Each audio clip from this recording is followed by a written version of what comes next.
Ladies and gentlemen, good morning, and welcome to the Flag Raising and Retirement Honors Ceremony for Police Colonel Romeo Pagal Perigo, Chief of Women and Children Protection Center, Visayas Field Unit. The ceremonies will now begin.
Honoring the retiring PV personnel to recognize them after they spent the last years of their lives serving the organization and the country.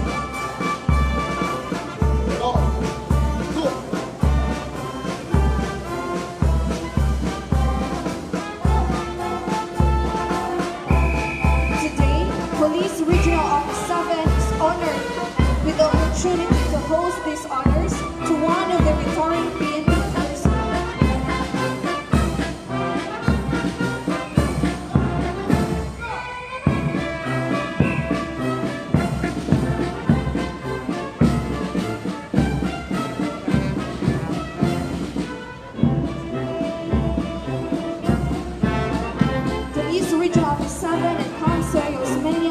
together with all its members, stands proud with its accomplishments and tradition of excellence. Indeed, Police Regional Office 7 is one team, Team PRO 7.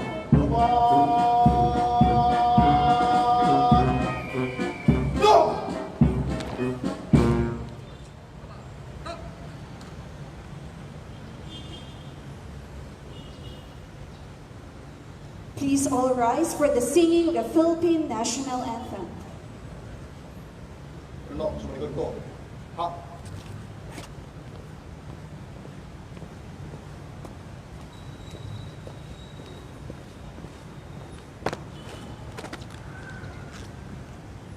Sa likod! Rap! Angal! Rap! Mga pero, kumay. Ha!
Please remain standing for the invocation to be led by Police Lieutenant Colonel Rinaldo Empeñar, Regional Pastoral Officer of Police Regional Office 7.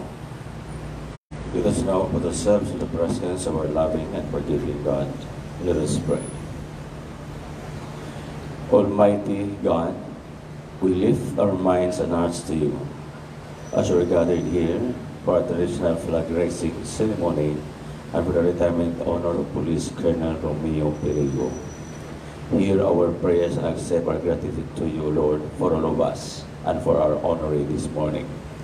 We thank you, dear Father, for the opportunity and privileges to be together with our honoree in this honorable profession of arms, for sharing with us the best years of his life, memorable experiences, friendship, and distinct leadership style. As he soon embraces a new chapter of his life, we ask your blessing upon himself and that of his family. Enrich his life with joy, reward him with peace, happiness, and grant him the fruit of his honest labor which he richly deserves. Lord, be our unseen guest in this momentous event. Grant that we who will still remain in the police service continue to do our duty with utmost distinction, emulating the best examples of courage, selfless dedication, conviction, and professionalism for our people, country, and above all, for the greater glory of your name. Amen. To lead the panunumpa sa watawat ng Pilipinas and Police Officers Pledge, may we request Police Captain Saturnino F. Sidigo Jr., Chief, Metro Cebu Highway Patrol Team. Taas ka ng kamay. Ha! Sabi na mo, taas ka ng kamay. Ha! Sabay-sabay natin bigkasin ang panunumpa sa katapatan sa watawat ng Pilipinas. Ako ay Pilipino, buong katapatang nanunumpa sa watawat ng Pilipinas at sa bansang kanyang sinasabisag na may dangal, katarungan at kalayaan na pinakikilos sa sabayang makadiyos, makakalikasan, makatao at makabansa. Magpino mo, baba kamay. Ha! Baba! Ha! Let us recite in unison the police officer's pledge. I will love and serve God, my country and people. I will uphold the constitutions and obey legal orders of the duly constituted authority. I will oblige myself to maintain a high standard of morality and professionalism. I will respect the customs and traditions of the police service. I will live a decent and virtuous life to serve as an example to others.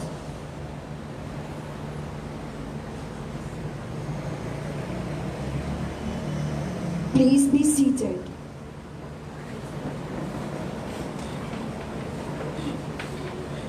Good morning once again, ladies and gentlemen. Now let's come to the highlight of the retirement honors for Police Colonel ROMEO P. PERIGO, which is the presentation of awards and memento to our honoree.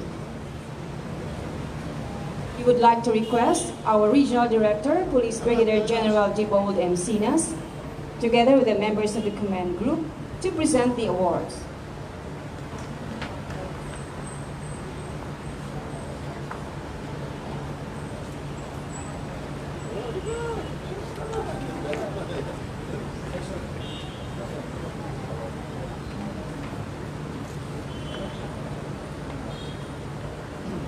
Pursuant to DPRM Orders Number 8, dated January 7, 2019, Police Colonel ROMEO PAGAL PERIGO is retired from the PNP service after 31 years, 4 months, and 23 days of faithful service to the Philippine National Police, effective this day. Pursuant to PRO 7 Orders Number 30, dated January 20, 2013, the Medalya ng Paglilingkod is hereby awarded to Police Colonel PERIGO. A Medalya ng Kasanayan is also given to our honoree pursuant to PRO 7 Orders Number 961, dated January 20, 2019.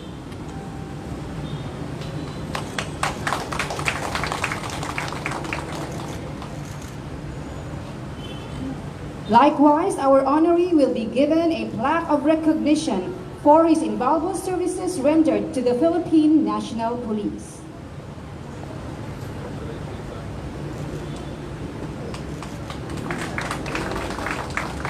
Also a gallery of his rank insignias and awards.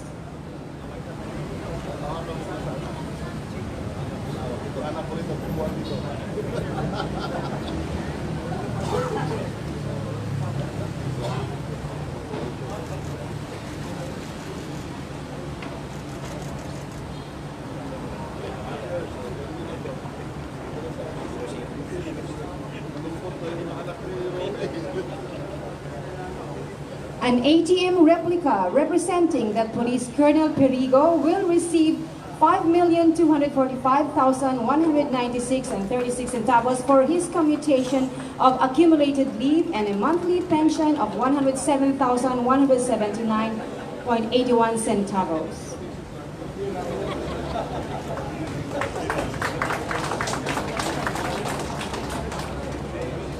A plaque of appreciation and a token are also given to the spouse of Police Colonel Perigo, Mrs. Gemma Perigo.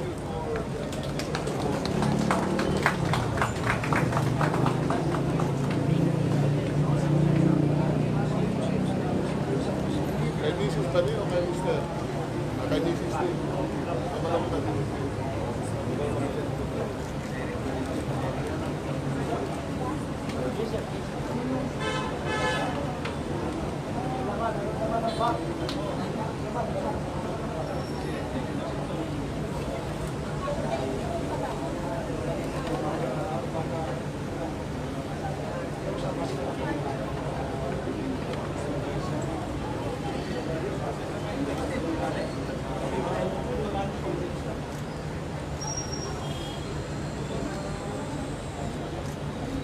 Para ako niya may gamiton.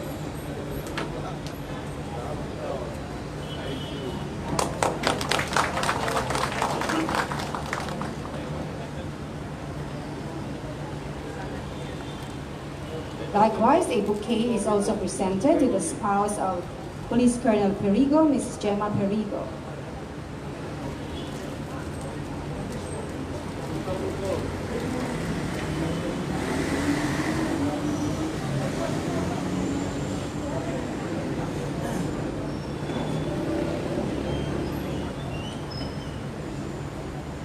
Ito yan.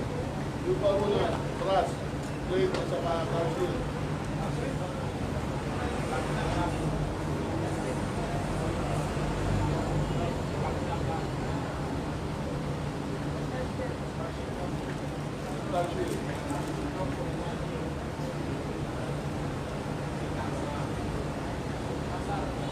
ROMEO, ha?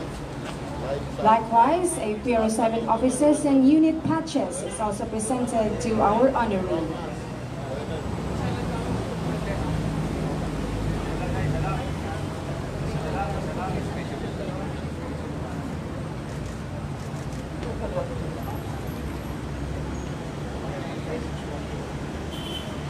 A bronze tarsier replica is also presented to Sir Perigo.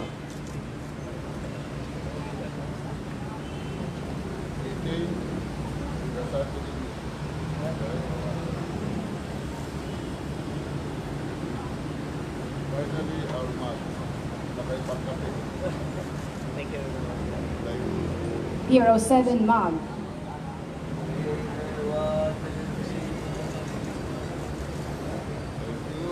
Thank you very much, sirs.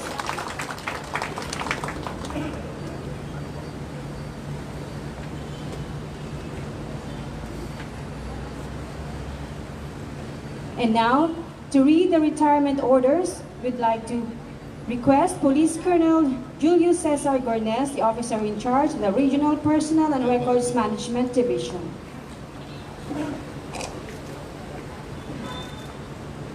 Republic of the Philippines, National Police Commission, National Headquarters, Philippine National Police, Camp Brigadier General Rafael T. Crame, Quezon City. Pursuant to General Orders Number 8, dated January 7, 2019, Police Colonel ROMEO PAGAL PERIGO O-05501 is compulsorily retired from the PNP service effective September 24, 2019 by command of Police General Albayalde, Official Camilo Pancrasius P. Caspulan, Police Lieutenant General, the Chief of the Regional Staff. Signed, Lyndon G. Cobos, Police Major General, the Director for Personnel and Records Management.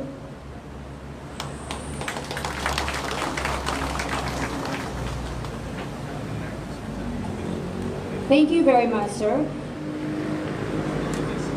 At this juncture, let us hear the message of our honoree this morning. Please welcome Police Colonel Romeo P. PERIGO, Chief Women and Children Protection Center, Visayas Field Unit.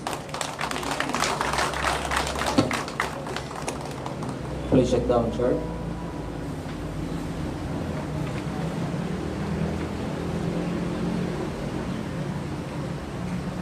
To our Regional Director, Police Brigadier General Dibol M. Sina, sir.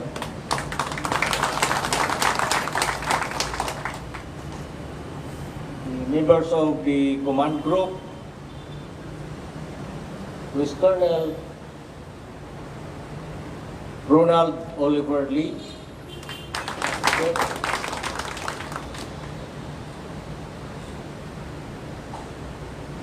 the Chief Regional Directorial Staff, Police Colonel Lemuel Omo,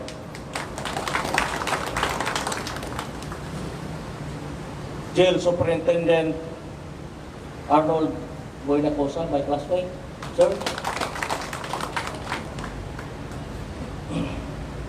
The Regional Directorial Staff, Police Colonel Julio Cesar Gornes, sir. Police Colonel Remus Medina, our Regional Intelligence. Police Lieutenant Colonel Arnel Banson, soon to be Police Colonel. Lieutenant Colonel Elmer Lim, our new R4.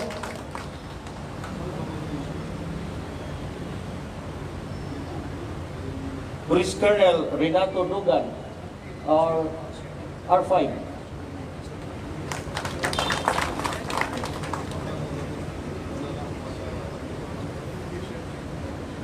Police Lieutenant Colonel Solomon Di Castilla, R6.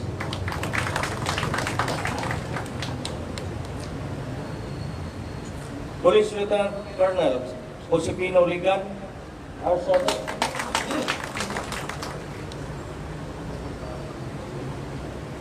Police Colonel Julian Intuma, our R8. Police Colonel Pedrillo Villamor, R9. The provincial directors and city directors of Police Regional Office 7. We have Colonel Jonathan Abilia, Colonel Clarito Baha, Colonel Rihano, the provincial director of City Hall.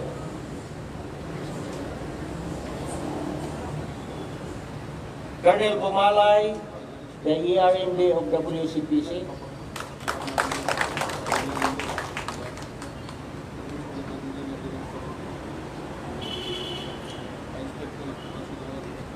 My classmates, Honorable Mayor Marlon Garcia of Barili. Thank you for coming, sir.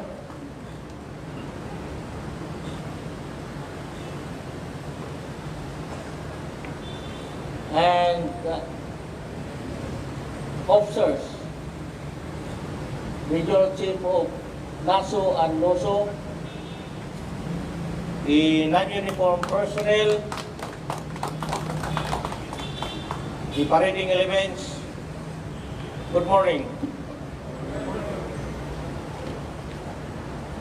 I am deeply honored by the recognition given to me by our Regional Director of Police Regional Office 7, Police Brigadier General Dibold Encinas, who accepted WCPC Visayas Field Units as a member of Team PRO 7 and his official family. It is one of the reasons why we are inspired to work to achieve our goals. But good thing has to end, and it will be tomorrow.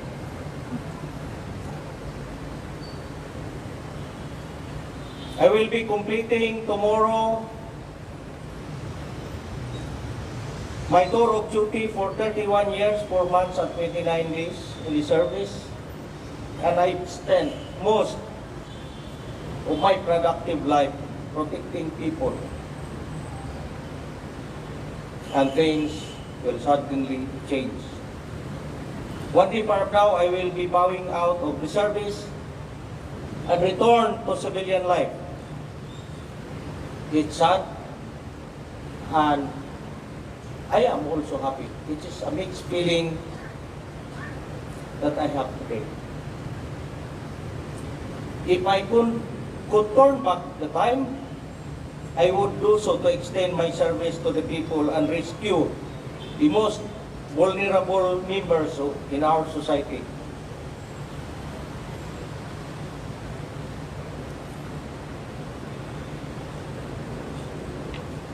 I would like to thank also my brothers who helped me push forward in this endeavor. We have faced so many challenges in our operations. We have arrested one Australian national who put up a very hard defense on his case, going beyond normal process by using dirty tactics of accusing BFU operatives of robbery, extortion, unlawful arrest, and many others. He even used a politician to lobby for the relief of a senior officer. Because of that incident, I entertained doubts if I could survive in a fight against online sexual exploitation. I doubt if I could reach the finish line, because there are a lot of people, including a politician who is very well connected to the higher headquarters.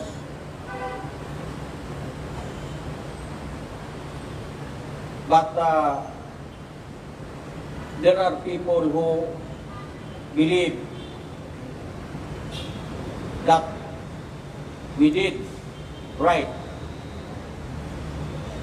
in our operations.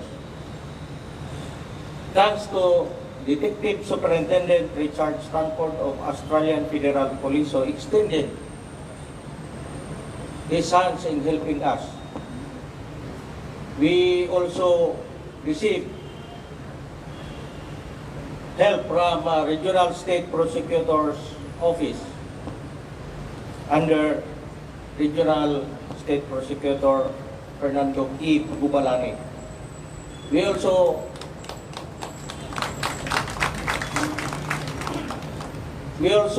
received help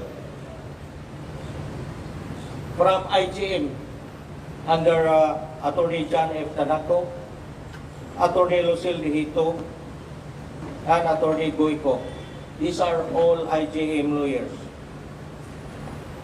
We also received help from former Chief of WCPC, Brigadier General Liborio Carabacan, who have already retired, Attorney Simako Labata.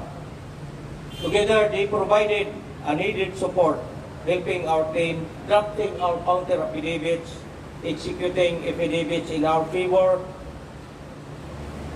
so that they rescued our team from harassment coming from Berkeley and a politician coming from Negros Oriental.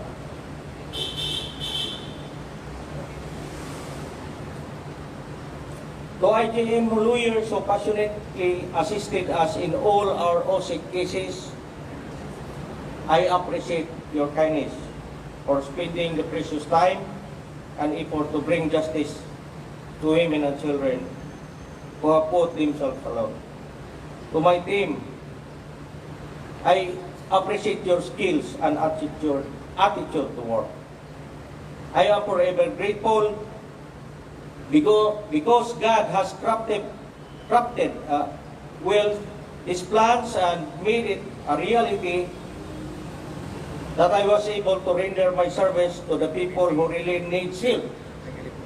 I hope you guys won't get tired of running after child abusers because they badly needed your help.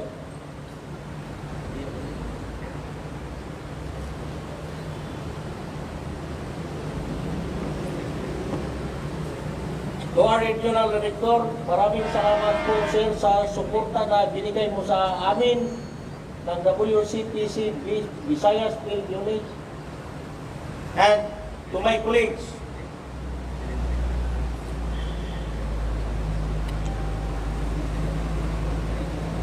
it is not easy to say goodbye to the people who have treated me like a family, but I have to go. To give also others the opportunity to lead and be promoted. With our new technologies now ahead, I'm just a call away. And I'm ready to support the Philippine National Police, particularly the Police Regional Office 7, whom I served for a very long years. Once again, thank you for the support. Good morning and goodbye, my friends.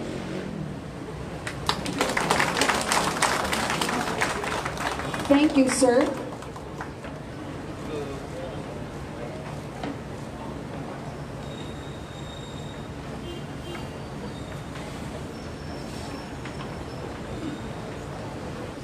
At this juncture, the Chief of WCPC, Police Brigadier General William Ismacavinta, has a message to our honoree. This message will be read by Police Colonel Sofronio Humalay, Chief Admin WCPC.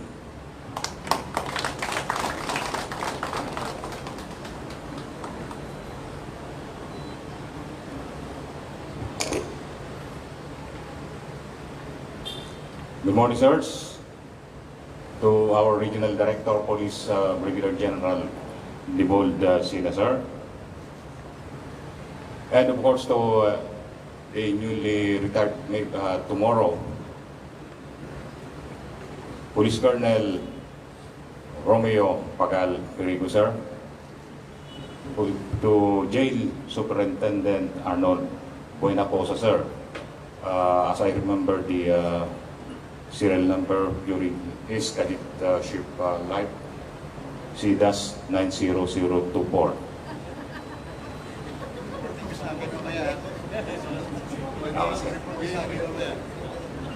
Police Colonel Lee, sir. Police Colonel Ubon, the Chief of Staff, 07. To all the officers present here, to the guests, to the personnel of the Police Regional Office 7, good morning to all of you. And by the way, the Troop Commander, please take us by now. Tikas! Ha! Thank you. In behalf of the Chief of the Women and Children Protection Center, Police Brigadier General William Solano Macavita, who is presently in New York City, USA, for a very important activity there. I'd like to read the message, this message for the retirement honors of Police Colonel ROMEO PERIGO. First of all, I extend to you the apologies of the Chief Police Brigadier General William S. Macabinda for not being able to join us in this very important day, as he is currently attending an equally important event, the expert group meeting on administrative data on violence against women with the UN in New York City. Thus, he sends us his best regards. Today is not just an ordinary day for the PNP-WCPC, particularly for all of you here in the Center's Visayas Field Unit. For today marks the retirement honors of Police Colonel ROMEO PAGAL PERIGO, who I wish to pay my tribute and gratitude to. Police Colonel PERIGO, who is now officially retired from the police service, has given long and meritorious service to the PNP and to our nation. You have retired from the noble profession. Have you ever stopped to think about the great responsibility that goes with your mission to serve and protect? Certainly, you will have memories of the contribution you have made in seeking to achieve the vision of the PNP to make our communities safer, to reduce crime and the fear of crime, and to uphold the law.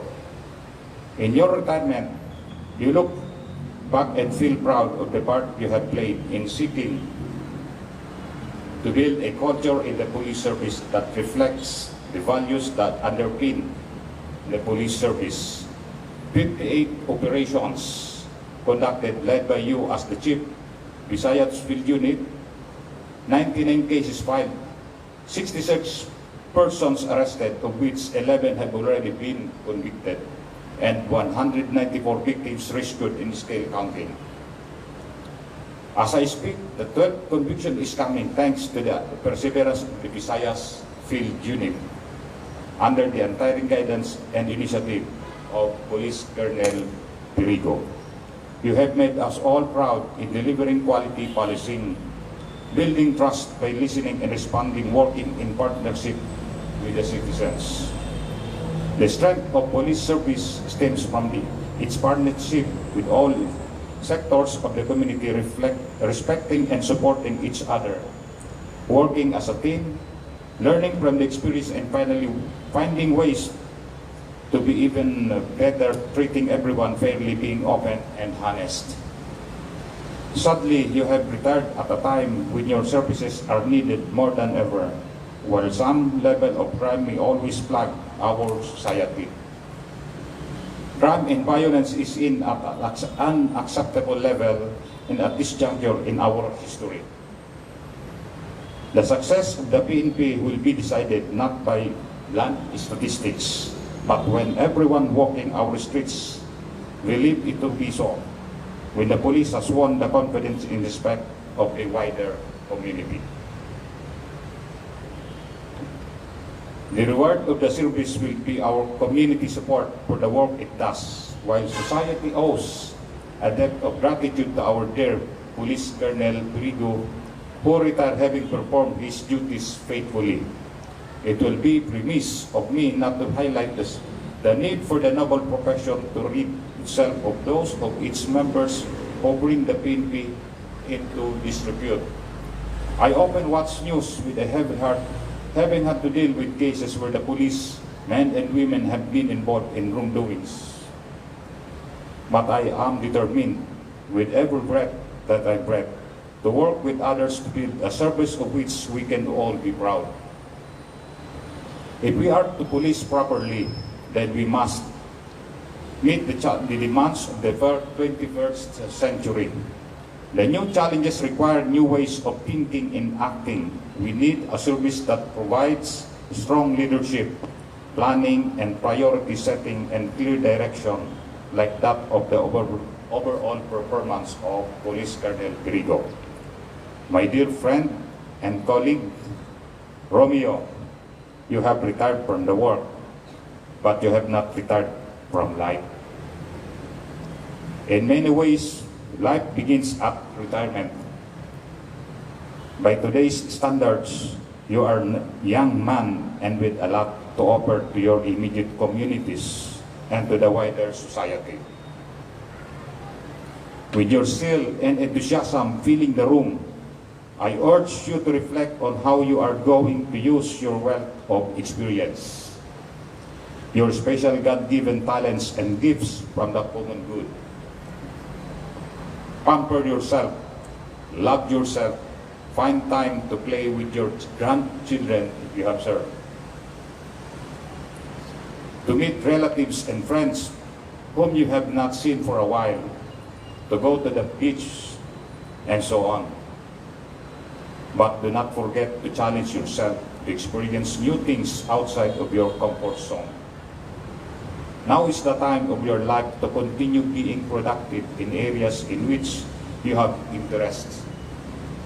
Although it can be difficult to suddenly wrench yourself away from the institution such as the PNP, where you have worked for so many years of your life, retirement is fun and can be more than rewarding. This can be an exciting, dynamic phase of your life that provides an opportunity for further growth. Life is to be lived with fulfilling moments hour and hour, day by day, and whatever you choose to do, continue to strive to be the very best that you can be. May your life be full of satisfying, meaningful, challenging experiences. May you be able to say in the time to come, the world is different because of my contribution. Good luck in your retirement.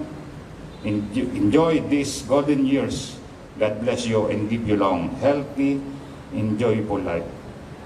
Maraming salamat at maayong buntag kaninyo tanan. Thank you for the message, sir.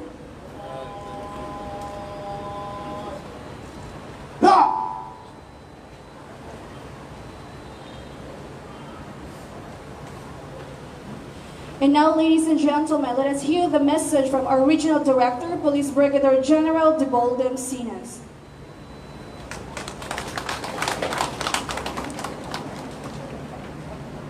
Thank you. Please be seated. To all members of Team PRO 7, mayang buntag sa tanan. I'd just like to acknowledge katong mga bisita nato dire kay kitagaantag panahon ng bisita ta nila otro, no? Sugdan sa nato dire ang former warden nato dire sa sana yung chief ng BGMP 7. Of course, our friend si General Arnold Buenaobra, welcome. I think he's a classmate of our honoree. Of course, the lovely wife of the honoree, Mrs. PERIGO ma'am, and the two daughters. The Mayor of Balili. Mayor, welcome po. Of course, na-adili po ang... yeah. This,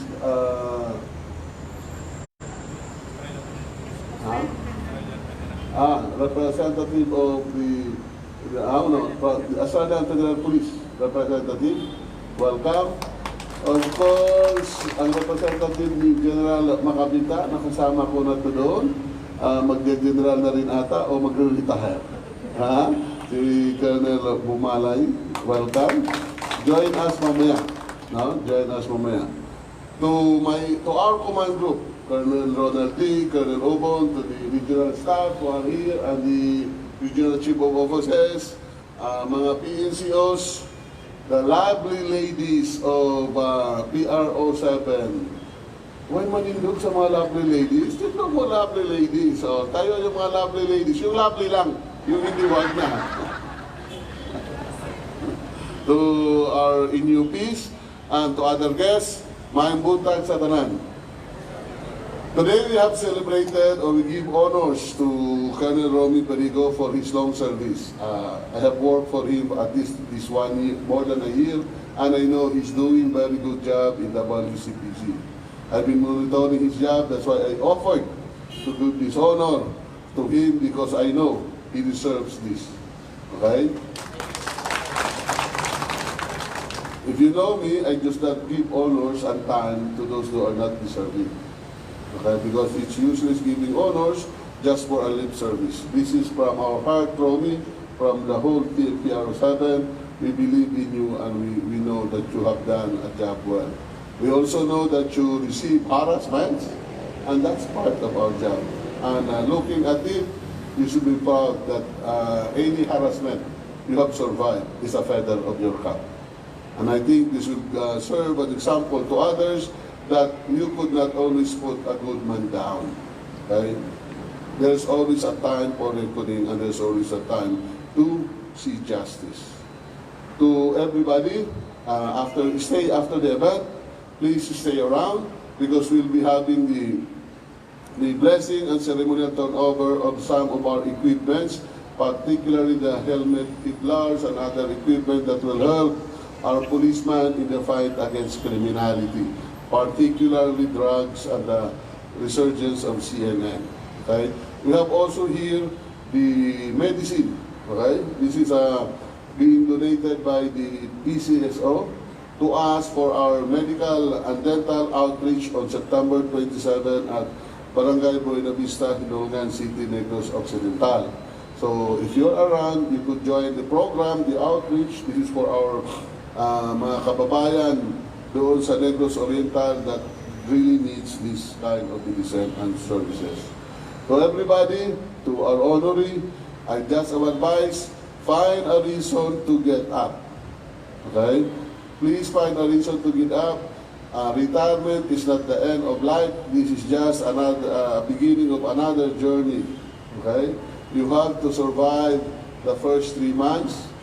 Okay? And please hang your uniform kasi I know some of retirees, maski retired na, nagsusuot pa rin ng uniform maaga. Diba? Ikala niya, papasok pa siya. So, Mrs., bantayan mo pa yung uniform, dapat ipadlock mo na ata. No? Kasi baka mabigla siya, nagmamadali, alas 8. Diba? So, to the family of Romy, congratulations. And in behalf of the Team PRO7, thank you for the assistance to our own officers. And I know without your support, Romy will not survive the rigorous work as the Chief of WCPC. So again, in behalf of Team PRO7, to our honorees, congratulations to everybody. Maayong buntag at mabuhay tayong lahat. Thank you, sir, for that inspiring message.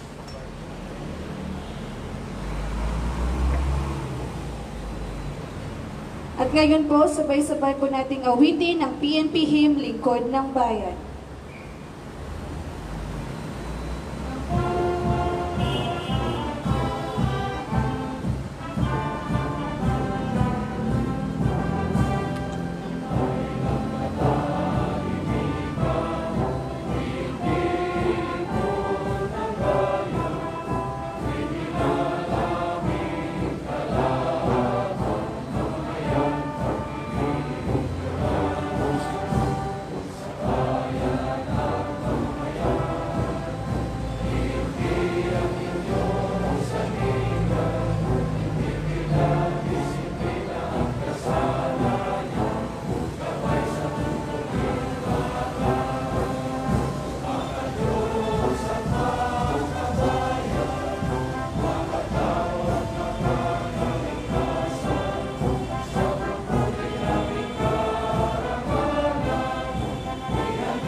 At this juncture, we would like to request our honoree, together with his family and our regional director, to please come forward to acknowledge the troop during the passing review.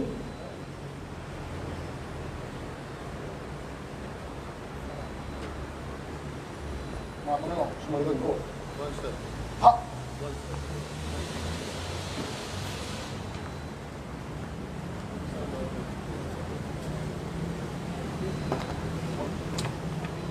Asa... Masin! Drop sa kanan!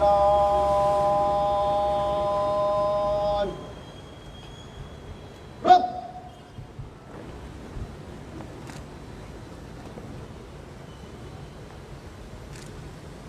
Pasulong!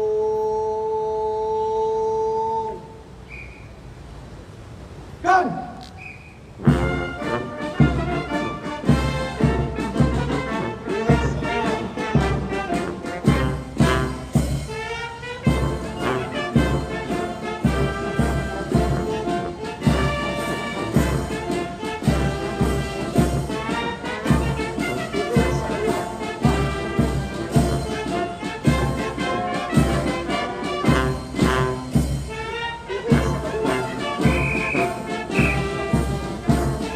Approaching are the men and women of Police Regional Office 7, headed by the Troop Commander, Police Lieutenant Colonel Calakar, Police Major Peñaranda, Police Major Lutuya, Police Major Quizon, and Police Major Santo Lorraine. The PRO 7 men, armed with the baton of Police Chief Master Sergeant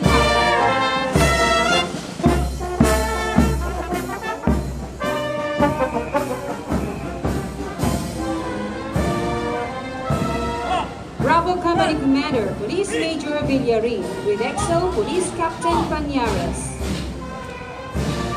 First Platoon of the Alpha Company, Police Lieutenant Coloscos.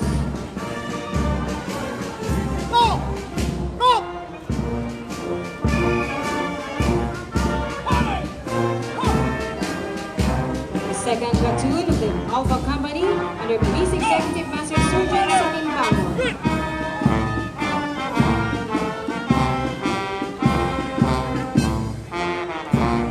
Please rise for the colors.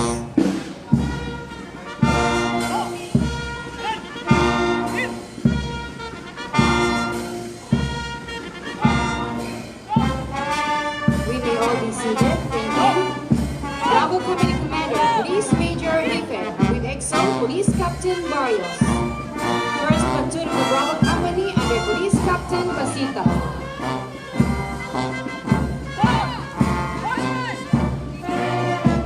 Second Platoon under Police Captain Abella.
Ladies and gentlemen, that concludes our flag raising and retirement honor ceremonies this morning.